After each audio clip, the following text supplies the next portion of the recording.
एक बेटा बाप को एक अनाथ आश्रम छोड़ने आया था। साथ में बाप के सारे कपड़े और कुछ जरूरी सामान का बैग भी लाया था। बेटे ने अनाथ आश्रम के मैनेजर से सारी जरूरी बातें कर ली और बाप को वहीं पर छोड़कर जाने लगा। बेटा अभी अनाथ आश्रम के बाहर निकला ही था कि उसका फोन बजा। फोन उसकी पत्नी का था, जो दूसरी तरफ से पति को कह रही थी, वापस आने से पहले ससुर जी से कह देना कि किसी छुट्टियां त्योहार पर हमसे मिलने नहीं आएंगे तो भी चलेगा।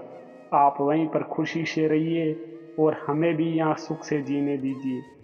फोन रखकर बेटा वापस अनाथ आश्रम में जाता है।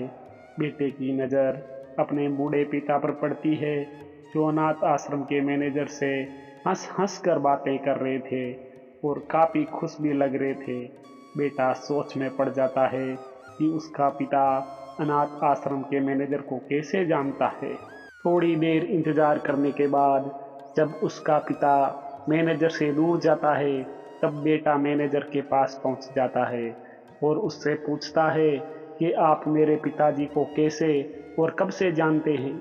मैनेजर बेटे को बताता है, मैं तुम्हारे पिता को कई सालों पहले तब से जानता हूँ जब वे अनाथ आश्रम में एक अनाथ बच्चे को गोद लेने आए थे।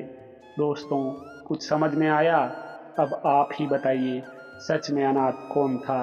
वे बेटा जो अपने बाप द्वारा बिना उसे बताए किए गए इतने बड़े उपकार के बदले उनके आखिरी समय में इस तरह ठोकर मार रहा था, या वे पिता जिसने एक अनाथ बच्चे को निस्वार्थ भाव से इतना प्यार दिया जितना खुद के बच्चे को दिया जाता है। दोस्तों, अपने माता पिता की कदर करना सीखो, क्योंकि आप नहीं जानते होंगे कि उन्होंने आपसे क्या क्या छुपा रखा है।